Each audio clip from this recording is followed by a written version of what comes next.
हर हर महादेव मित्रों, आप लोगों का स्वागत है हमारे चैनल अध्यात्म श्री में। क्या आपको पता है कि समस्त स्त्रियों को पराये पुरुष क्यों अच्छे लगते हैं? मित्रों, आपने देख होगा कि कुछ स्त्रियां अपने पति को छोड़कर किसी अन्य पुरुष की ओर आकर्षित रहती हैं। मित्रों, वह कौन सी स्त्रियां होती हैं जो अपने पति को छोड़कर किसी अन्य पुरुष की ओर आकर्षित होती हैं? और वह कौन सी स्त्रियां हैं जो अपने पति संतुष्ट नहीं रहती, जिसके लिए अन्य पुरुष से संबंध बनाने के बाद संतुष्ट हो जाती हैं? हम आप सभी को बताएंगे कि आपकी पत्नी के अंदर कौन से लक्षण दिखने लगेंगे तो आप समझ जाएंगे कि वह स्त्री मुझे दिखावे मात्र के लिए मेरे साथ रहती है और वह भोग विलास करती है। और साथ में आप लोगों को बताएंगे कि कौन से पुरुष हैं जो अपनी स्त्री को छोड़कर किसी अन्य स्त्री की ओर आकर्षित रहते हैं। वह पुरुष जो अपनी पत्नी से संतुष्ट नहीं रहते परंतु अन्य स्त्री से मिलने के बाद संतुष्ट हो जाते हैं। तो मित्रों, हम पुरुष के बारे में भी बताने वाले हैं जो अपनी पत्नी के होते हुए भी किसी अन्य स्त्री के ऊपर उनकी नजर बनी रहती है। मित्रों, उन पुरुष के बारे में बताएंगे कि पुरुषों के अंदर कौन से लक्षण दिखने लगेंगे तो समझ जाना कि वह मुझको छोड़कर किसी अन्य स्त्री की ओर आकर्षित हो रहा है। मित्रों, आज की जो कहानी है वह बहुत ही धार्मिक है। और मित्रों, जो स्त्रियां और पुरुष एक दूसरे से संतुष्ट नहीं रहते हैं उनके घर में हमेशा क्लेश होते रहते हैं, जिसके कारण वे दोनों आपस में एक दूसरे से लड़ाई करते रहते हैं। मित्रों, क्या इसमें पति की कोई गलती रहती है या फिर पत्नियों की कोई गलती रहती है? मित्रों, आज हम आपको एक कथा के माध्यम से बताएंगे ऐसा क्यों होता है, पत्नियों को पराये पुरुष क्यों अच्छे लगते हैं और पुरुषों को दूसरों की स्त्रियां क्यों अच्छी लगती हैं। मित्रों, इस कथा को पूरा सुनने से पहले अगर आप लोग हमारे इस YouTube चैनल पर नए हो तो चैनल को सब्सक्राइब अवश्य करें और हर हर महादेव लिखकर जरूर कमेंट करें। आप लोगों की स्त्रियां जाकर किसी अन्य पुरुष से मिलती हैं तो उसमें किसकी गलती है? मेरी पत्नी की गलती है या मेरी गलती है जिसके कारण वह किसी अन्य पुरुष से मिलने जाती है? और जो पुरुष अपनी पत्नी को छोड़कर किसी अन्य पत्नियों से मिलने जाते हैं तो उसमें पत्नी की कोई गलती होती है या फिर पतियों की कोई गलती होती है जिसके कारण वह सभी पुरुष अपनी पत्नियों को छोड़कर किसी अन्य पुरुष की पत्नी से संबंध रखते हैं? मित्रों, इसमें किसकी गलती होती है? तो मित्रों, मैं आप सभी को एक कथा सुनाने वाला हूं। उस कथा के माध्यम से आप सभी को एक रहस्यमय जानकारी जानने को मिलेगी। तो मित्रों, आप सभी को करना क्या होगा? उस कथा को शुरू से लेकर अंत तक देखना होगा, क्योंकि मित्रों, आपको पता है कि आधा अधूरा ज्ञान मनुष्य को प्राप्त हो जाता है तो वह बहुत चलता है, परंतु जिस मनुष्य को पूरा ज्ञान प्राप्त होता है वह शांत रहकर बड़ी बड़ी मंजिलें हासिल कर लेता है। तो मित्रों, जो भी मनुष्य इस कथा को सच्चे मन से शुरू से लेकर अंत तक श्रवण करता है तो वह समस्त बीमारियों से मुक्त हो जाता है और उसके ऊपर आए हुए सभी संकट दूर हो जाते हैं और जीवन अत्यंत ही खुशहाल हो जाता है। और जो इस कथा को शुरू से लेकर अंत तक नहीं सुनता उसे पुत्र की प्राप्ति नहीं होती है। तो मित्रों, आप सभी कथा को शुरू से लेकर अंत तक जरूर सुनना। तो चलिए मित्रों, आप सभी का ज्यादा समय नष्ट ना करते हुए कथा को सुनाना प्रारंभ करते हैं। मित्रों, एक बार की बात है, देवी राधा अपने सखियों के साथ पृथ्वी लोक पर भ्रमण कर रही थी। तब वह देखती है कि एक स्त्री का पति जब घर से निकलकर पैसे कमाने के लिए वह शहर चला जाता है तो वह स्त्री किसी अन्य पुरुष को अपने घर बुलाकर उससे मिलती रहती है, उस पुरुष के साथ संबंध बनाती है। मित्रों, यह दृश्य देखकर देवी राधा बड़ी आश्चर्यचकित रह जाती है और जब वह और आगे जाती हैं तो वह देखती हैं कि जब एक पुरुष की पत्नी अपने घर से अकेले ही निकल जाती है और वह 2-4 दिनों के लिए कहीं काम से निकल जाती है तो उस स्त्री का पति किसी अन्य स्त्री को अपने घर में बुलाता है और उस स्त्री के साथ मिलकर भोग विलास करता है। मित्रों, यह सब देखकर देवी राधा के अंदर एक प्रश्न उठता है और उस प्रश्न का उत्तर जानने के लिए वह अंतरिक्ष मार्ग से होते हुए भगवान श्री कृष्ण के पास जाती हैं और भगवान श्री कृष्ण को प्रणाम करती हैं। तब भगवान श्री कृष्ण देवी राधा के बारे में सोच रहे थे, तभी देवी राधा वहीं पर प्रकट हुई। देखकर भगवान श्री कृष्ण अत्यंत प्रसन्न हो जाते हैं और वह खुश हो जाते हैं और देवी राधा का प्रणाम स्वीकार करते हैं और आगे श्री कृष्ण कहते हैं, हे देवी, आज आप अचानक से यहां पर पधारने का कोई कारण है? या आप मुझसे मिलने आई हैं? तब देवी राधा जी कहती हैं, नहीं प्रभु, मुझे एक प्रश्न का उत्तर जानना है। मैं इस प्रश्न का उत्तर जानने के लिए आपके पास आई हूं। तब भगवान श्री कृष्ण कहते हैं, हे देवी, ऐसा कौन सा प्रश्न है जो आपको परेशान कर रहा है, जिसका उत्तर आप जानने के लिए मेरे पास आई है? क्या आपको उस प्रश्न का उत्तर नहीं पता? तब देवी राधा कहती हैं, हे प्रभु, अगर मुझे उस प्रश्न का उत्तर पता ही होता तो मैं आपसे उस प्रश्न का उत्तर जानने के लिए क्यों आती? तब भगवान श्री कृष्ण जी कहते हैं, हे देवी, कहिए, आप अपना प्रश्न कहिए, मैं आपके प्रश्न का उत्तर देने के लिए तैयार हूं। तब देवी राधा भगवान श्री कृष्ण से अपना प्रश्न पूछते हुए कहती हैं, हे प्रभु, वह कौन सी स्त्रियां होती हैं जो अपने पति को छोड़कर किसी अन्य पुरुष से संबंध रखती हैं? और प्रभु, वह कौन पुरुष होते हैं जो अपनी पत्नी को छोड़कर किसी अन्य स्त्री की ओर आकर्षित रहते हैं और वे अन्य स्त्रियों से संबंध रखते हैं? हे प्रभु, इन्हीं दोनों प्रश्नों का उत्तर मुझे चाहिए। यही दोनों प्रश्न मुझे बहुत ही ज्यादा परेशान कर रहे हैं। तब भगवान श्री कृष्ण कहते हैं, हे देवी, आज आपने यह प्रश्न पूछकर कलयुग के समस्त स्त्री और पुरुष का उद्धार किया है। हे देवी, आपका क्या प्रश्न समस्त स्त्रियों और पुरुष के लिए अत्यंत महत्वपूर्ण है? हे देवी, मैं तुमको इस प्रश्न का उत्तर एक कथा के माध्यम से बताऊंगा। हे देवी, आप इस कथा को शुरू से लेकर अंत तक देखना और सुनना, तभी आपको इस प्रश्न का उत्तर जानने को मिलेगा। तब देवी राधा कहती हैं, हे प्रभु, आपके मुख से एक कथा सुनना कितना सौभाग्य की बात है। हे प्रभु, आप मुझे वह कथा सुनाइए। मैं उस कथा को सुनने के लिए तैयार हूं। और प्रभु, मैं इस कथा को कलयुग की समस्त स्त्री और पुरुष के बीच विस्तारित करूंगी, ताकि उन सभी को पता चल सके कि स्त्री का पुरुष उस स्त्री के लिए कितना जरूरी है और उन पुरुषों की स्त्री पुरुष के लिए कितना जरूरी है। आगे भगवान श्री कृष्ण जी कहते हैं, हे देवी, चलिए मैं आपको वह कथा सुनाना प्रारंभ करता हूं। तो मित्रों, आप सभी को कथा को शुरू से लेकर अंत तक सुनना होगा। और चैनल को सब्सक्राइब नहीं किया तो मित्रों, चैनल को सब्सक्राइब कर लीजिए और बेल नोटिफिकेशन को ऑल पर सेलेक्ट कर लीजिए। तो मित्रों, भगवान श्री कृष्ण कथा को बताते हुए कहते हैं, एक बार की बात है, गुजरात में एक वरु नाम का गांव था। वह गांव बहुत ही सुंदर था। वह गांव अत्यंत साफ और सुथरा रहता था और उसी गांव में एक साधु बाबा और उसकी पत्नी रहा करते थे। एक दिन साधु की पत्नी अपने पति से पूछकर एक तीर्थ यात्रा के लिए निकलती है और फिर वह साधु की पत्नी अपने गांव से निकल जाती है और बहुत जंगलों से होते हुए जा रही थी। जब दिन भर चलने के बाद वह थक जाती हैं और उसके पैरों में बड़े बड़े छाले पड़ जाते हैं, तो वह साधु की पत्नी सोचती है कि मैं थोड़ा सा विश्राम कर लेती हूं, तब मेरा पैर दुखना बंद हो जाएगा या फिर पैरों का दर्द कम हो जाएगा, तो मैं अपने तीर्थ यात्रा के लिए फिर से निकाल लूंगी। मित्रों, फिर वह स्त्री एक छोटा सा तंबू तैयार करती है और फिर उस तंबू में बैठकर विश्राम करने लगती है। मित्रों, उस बूढ़े बाबा की पत्नी भोजन पका बनाकर खा लेती है और उसके बाद उस बूढ़े बाबा की पत्नी उस टेंट के अंदर बिस्तर लगाती है और उसी टेंट के अंदर सो जाती है। और जब वह टेंट के अंदर सो जाती है, तब उस बूढ़े बाबा की पत्नी का सर का सारा दर्द गायब हो चुका था। और जब सुबह होती है तो वह उठकर बैठ जाती है और देखती हैं कि उसके पैरों में जो छाले पड़े हुए थे, वह छाले अब कहीं भी नहीं दिख रहे थे और उसके पैरों में जो दर्द बना हुआ था, अब वह दर्द भी नहीं हो रहा था। मित्रों, फिर वह स्त्री हाथ जोड़कर भगवान को नमन करती है और फिर भोजन पकाकर भोजन करने लगती है। भोजन करने के बाद वह अपना सारा काम कर लेती है, तंबू को भी हटा देती है और वहां से वह अपने तीर्थ यात्रा के लिए निकल जाती हैं और आगे चलते चलते हैं उसे एक छोटा सा टूटा फूटा घर दिखाई पड़ता है। उस घर में एक गरीब बूढ़ा रहा करता था और साथ में उस बूढ़े की पत्नी रहा करती थी।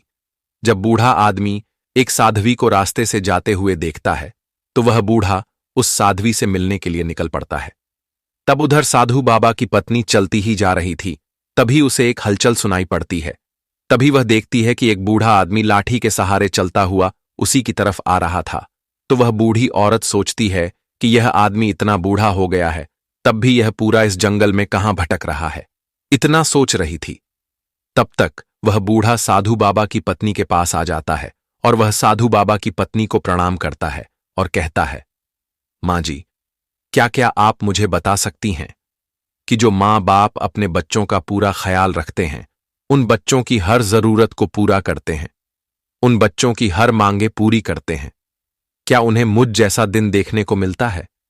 जो स्त्री और पुरुष अपने बच्चों को जन्म से लेकर उसकी इतनी सेवा पाने करते हैं, वही पुत्र बड़ा होकर अपने माँ बाप को धक्के मारकर घर से बाहर निकाल देता है। आगे वह बूढ़ा बाबा कहता है, हे मां, यह पुत्र लोग ऐसे क्यों करते हैं? बूढ़ा कहता है मां, मेरा एक ही पुत्र है। जिस पुत्र को मैंने बड़े लाड़ प्यार से पाला है, मैंने अपने जीवन में कभी भी उस अपने पुत्र को एक खरोच भी नहीं आने दी। आज वही पुत्र मुझे धक्के मारकर घर से बाहर निकाल दिया है, और मेरी पत्नी तो मुझसे भी ज्यादा बूढ़ी हो चुकी है। अब मेरी पत्नी के दिन बहुत करीब आ चुके हैं। अब तो वह चल भी नहीं पाती है, और हम दोनों इसी झोपड़ी में रहते हैं।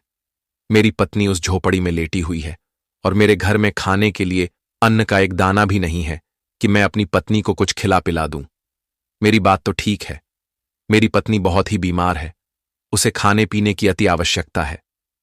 तब वह साधु बाबा की पत्नी उस बूढ़े बाबा की बात सुनती है, तो उसे उस बूढ़े पर बहुत दया आती है, और उस साधु बाबा की पत्नी के पास जो भी कुछ रहता है, वह अपनी सारा का सारा राधन और जो भी खाने पीने की सामग्री थी, जो भी राशन पानी था, वह उस बूढ़े को दे देती है और कहती है, हे बाबा, आपके साथ ऐसा क्या हुआ जिसके कारण आपको अपने बच्चों से दूर इस जंगल में एक झोपड़ी में बिताना पड़ रहा है?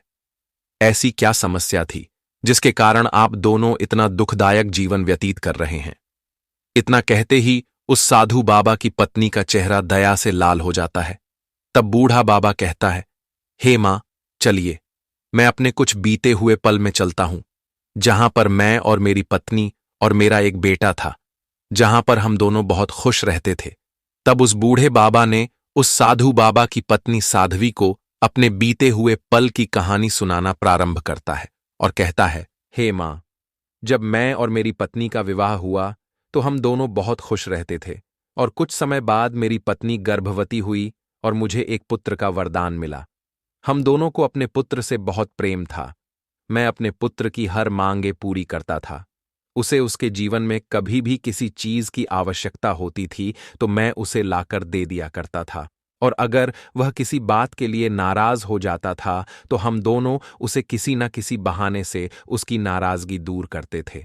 हम दोनों अपने पुत्र से बहुत ही ज्यादा प्रेम करते थे, क्योंकि वही पुत्र हमारी दुनिया थी, और ऐसा नहीं है, वह पुत्र भी हम दोनों से बहुत ही प्रेम करता था। हम दोनों की सेवा पानी करता था। अगर मेरी पत्नी कोई काम करने लगती तो वह मेरा पुत्र, मेरी पत्नी मतलब अपनी मां का हाथ बटा लगता था। वह हम दोनों से भी बहुत ही प्रेम करता था। धीरे धीरे ऐसे ही दिन व्यतीत होते चले गए। मेरा पुत्र विवाह के योग्य हो गया। तब मैंने एक व्यापारी के घर में अपने पुत्र का रिश्ता देखा। उस व्यापारी की पुत्री बहुत ही सुंदर थी। जब मैं अपने पुत्र की शादी उस व्यापारी की पुत्री से कर दी, उसके बाद उस व्यापारी की पुत्री और मेरा पुत्र और मैं और मेरी पत्नी एक ही साथ रहने लगे हैं। शुरू शुरू में मेरे पुत्र की पत्नी हम दोनों का बहुत देखभाल और बहुत ही ज्यादा सेवा पानी करती थी। बहू जब से आ गई थी, तब से मेरी पत्नी को कोई भी काम करने नहीं देती थी। धीरे धीरे दिन व्यतीत होते चले गए, और जैसे ही 5-6 साल बीत चुके थे, वैसे ही अपने पुत्र और बहू को हम दोनों के प्रति प्यार कम हो चुका था, और वह दोनों अब हम दोनों की सेवा पानी तो करते थे, लेकिन मेरा पुत्र जब काम करने के लिए निकल जाता था, तब मेरी बहू घर में अकेली पड़ जाती थी, और धीरे धीरे ऐसे ही समय व्यतीत होता चला गया। एक दिन ऐसा आया, मेरी बहू की अचानक से तबीयत खराब हो गई और उसकी मृत्यु हो गई। जब मेरी बहू की मृत्यु हो गई, तब मेरा पुत्र बहुत ही दुखी हुआ। वह अपना खाना पना सब कुछ छोड़ दिया था। तब मैं और मेरी पत्नी भी बहुत दुखी थे। अपने पुत्र की ऐसी हालत हम दोनों से देखी नहीं जा रही थी। तब मैंने अपने पुत्र को समझाया कि बेटा चलो, मैं तुम्हारी दूसरी शादी कर दूंगा, तुम अब इतना मायूस मत हो। संधि को बुलवाया और मैंने कहा, आप ही मेरे पुत्र को समझाइए, क्योंकि वह मेरी बात अब तो नहीं सुनता है। हो सकता है कि आपकी बात वह सुन ले। तब वह व्यापारी कहता है, समधी जी, दुख की बात तो बहुत है, परंतु मैं अपने दामाद को दूसरी शादी करने के लिए जरूर कहूंगा, जिससे वह प्रसन्न रहे। फिर वह व्यापारी अपने दामाद के पास जाता है और कहता है, बेटा, जो होना था वह हो गया, जो बीत गई उस पर ध्यान मत दो। अब आने वाले कल के बारे में सोचो और सोचो कि मुझे आगे करना क्या है। अगर बेटा तुम ऐसे ही पुरानी बातें याद करके और पुरानी सोचों में डूबे रहोगे तो बेटा तुम आगे कभी भी नहीं बढ़ पाओगे, अपने जीवन में कुछ भी हासिल नहीं कर पाओगे और तुम पुरानी बातों को छोड़कर आज के बारे में सोचो। चलो ठीक है, मैं तुम्हारी शादी अपने मित्र की बेटी से करवा दूंगा। मेरे मित्र की बेटी देखने में बहुत ही सुंदर। तब उस बूढ़े बाबा का पुत्र कहता है, पिताजी, यह आप भी ऐसी बातें कर रहे हैं। मैं अपनी पत्नी से बहुत ही प्रेम करता था, वह मुझे बिना बेताए मुझे छोड़कर चली गई। पिताजी, अब मैं उसके बिना नहीं रह सकता। और वहां बूढ़े बाबा का पुत्र आगे कहता है, पिताजी, मुझे दूसरी शादी नहीं करनी है क्योंकि मैं अपनी पत्नी से बहुत ही प्रेम करता था। तब वह व्यापारी कहता है, पुत्र होने को कौन टाल सकता है, जो होना था वह हो गया है। पुत्र, अगर तुम्हारी सोच ऐसी रहेगी तो तुम अपने जीवन में पीछे की ओर जाओगे। पुत्र, तुम मान जाओ, तुम दूसरी शादी कर लो। तब उस बूढ़े बाबा का बेटा उस व्यापारी के समझाने पर मान जाता है और वह दूसरी शादी करने के लिए तैयार हो जाता है। फिर उस व्यापारी में अपने मित्र की पत्नी के पुत्री से अपने दामाद की शादी करवा देता है। और जब उस व्यापारी की मित्र की बेटी बूढ़े बाबा की बहू बनकर आई तो उस बूढ़े बाबा का पुत्र अपने पुराने पत्नी के बारे में ज्यादा सोचता था और वह अपने पत्नी के बारे में ज्यादा याद करता था। इसी कारण वह अपनी नई वाली पत्नी से अधिक प्रेम नहीं करता था, जो कि हर एक पत्नी को चाहिए कि उसका पति उसी के बारे में सोचे, वह किसी अन्य स्त्री के बारे में न सोचे। मित्रों, धीरे धीरे समय व्यतीत होता गया। बूढ़े बाबा की जो नई बहू थी वह अपने पति से तो बहुत प्रेम करती थी, परंतु उसका पति अपनी नई वाली पत्नी से कहीं अधिक अपनी पहले वाली पत्नी से प्रेम करता था। वह उसी के बारे में सोचा करता था, जिसकी वजह से उसकी नई वाली जो पत्नी थी वह बहुत ही ज्यादा तंग आ चुकी थी।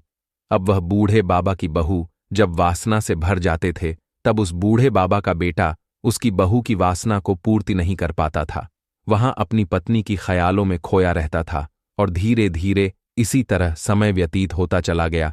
जब बूढ़े बाबा की बहू की वासना की पूर्ति नहीं हो पाती थी और वह जब उसका पति किसी काम के लिए घर से निकल जाता था तब वह स्त्री किसी अन्य पुरुष को अपने घर बुलाकर उसके साथ भोग विलास किया करती थी और उसके साथ समागम किया करती थी। औरत और अब वह भी अपने पति से उतना ज्यादा प्रेम नहीं करती थी जितना कि वह पहले करती थी, क्योंकि उसे पता चल गया था कि अब मेरा पति मुझे इतना प्रेम नहीं करता है जितना कि वह अपने सबसे पहले वाली पत्नी से करता था। वह तो आज तक मुझे कभी आंखों में आंखें डालकर देखा तक नहीं है।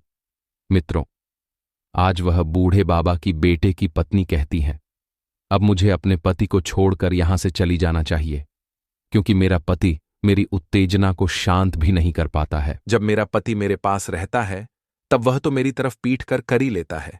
धीरे धीरे समय व्यतीत होता चला गया। वह स्त्री अपने पति से उतना प्रेम नहीं करती थी और ना ही अपने सास ससुर से प्रेम करती थी। धीरे धीरे उन पति और पत्नी के बीच लड़ाई झगड़ा और बहुत क्लेश होने लगा। फिर उस पत्नी का क्या? वह पत्नी अपने उस पति के कहीं चले जाने पर अन्य पुरुष को बुलाकर उसके साथ समागम करते थे और उनके सास ससुर को यह बात बिल्कुल भी पसंद नहीं आती थी। परंतु उसके ससुर जानते थे कि मेरा बेटा सही काम नहीं कर रहा है, मेरी बहू करें तो करें क्या। लेकिन यह बात सास ससुर को बिल्कुल भी पसंद नहीं थी। अब धीरे धीरे उन सभी के बीचों में लड़ाई झगड़ा होने लगा। जहां पर वह सब एक दूसरे को बहुत प्यार करते थे, अब वह सभी एक दूसरे से बहुत ही ज्यादा नाराजगी रखते हैं और लड़ाई झगड़ा किया करते हैं। किसी में ज्यादा बनती भी नहीं थी। शाम सुबह घर में लड़ाई ही हुआ करती थी। और आगे वह बूढ़ा कहता है, अब तो मेरी बहू आए दिन किसी अन्य पुरुष को बुलाकर उसके साथ समागम किया करती थी और हम दोनों से रहा नहीं जाता था। फिर मैंने यह बात अपनी पुत्र को बताए तो मेरा पुत्र भी मुझे ही दोष देने लगा कि जब मैं कहता था कि मैं दूसरी शादी नहीं करूंगा तो आप लोगों ने मेरे साथ जबरदस्ती की, आप लोगों ने जबरदस्ती मेरी दूसरी शादी करवाई। मित्रों, धीरे धीरे समय व्यतीत होता चला गया और वह बूढ़ा और उसकी पत्नी बूढ़े हो चुके थे, तो वह उसका पुत्र अपने माता और पिता को धक्के मारकर घर से बाहर निकाल दिया और वह दोनों आपस में रहने लगे हैं। और वह बूढ़ा कहता है, हे माँ, मुझे बाद में पता लगा कि मेरा पुत्र भी किसी अन्य स्त्री से मिलने जाया किया करता था और इधर मेरी पत्नी अन्य पुरुषों को बुलाकर अपने कक्ष में समागम किया करते थे। मित्रों, वह बूढ़ा बाबा आगे कहता है कि हे माँ, तब से हम दोनों इस जंगल में भटक रहे थे और फिर हम दोनों ने एक झोपड़ी बनाई और इसी झोपड़ी में रहने लगे। अब वह बूढ़ा बाबा उस साधु बाबा की पत्नी साध्वी से कहता है, हे माँ, क्या आप मुझे बता सकती हैं कि मेरी बहू किसी अन्य पुरुष के साथ ऐसा क्यों करती थी और मेरा बेटा उधर अपनी पत्नी के होते हुए भी किसी अन्य स्त्री से मिलने क्यों जाया किया करता था? और आगे वह बूढ़ा बाबा कहता है, और ऐसी कौन से बच्चे होते हैं जो अपने माता और पिता को घर से बाहर निकाल देते हैं? यह बात सुनकर उस साधु बाबा की पत्नी साध्वी को बूढ़े बाबा पर बहुत दया आई और फिर वह बूढ़े बाबा से कहती है, हे बाबा, लिए मैं आपसे बताती हूं कि आपकी बहू किसी अन्य पुरुष से क्यों मिला करती थी और उस पुरुष के साथ क्यों भोग विलास किया करती थी। वह अपने पति से क्यों संतुष्ट नहीं रहती थी। आगे साधु बाबा की पत्नी साध्वी कहती है, हे बाबा, आपका बेटा अपनी पत्नी को संतुष्ट नहीं करता था, जिस कारण वह किसी अन्य पुरुष से संबंध रखती थी और वह अन्य पुरुष से संतुष्ट हो जाती थी। और आगे बूढ़ा बाबा कहता है, हे मां, चलिए, मैं मानता हूं कि मेरा बेटा अपनी पत्नी को संतुष्ट नहीं करता था, परंतु मेरा बेटा अपनी पत्नी के होते हुए भी वह किसी अन्य स्त्री से मिल सकता था। हे मां, मेरा पुत्र ऐसा क्यों किया करता था? तब उस साधु बाबा की पत्नी साध्वी जी कहती हैं, हे बाबा, आपका पुत्र अपनी पत्नी को इसलिए संतुष्ट नहीं करता था क्योंकि उसे अपनी पत्नी अच्छी नहीं लगती थी और वह अपनी पत्नी को छोड़कर किसी अन्य स्त्री के साथ विलास किया करता था। वह अपनी पत्नी के साथ भी किया करता था, परंतु वह अपनी पत्नी को संतुष्ट नहीं किया करता था। आगे बूढ़ा बाबा कहता है, हे मां, ऐसा क्या आन पड़ी कि वह दोनों अपने माँ बाप मतलब हम दोनों को घर से बाहर निकाल दिया।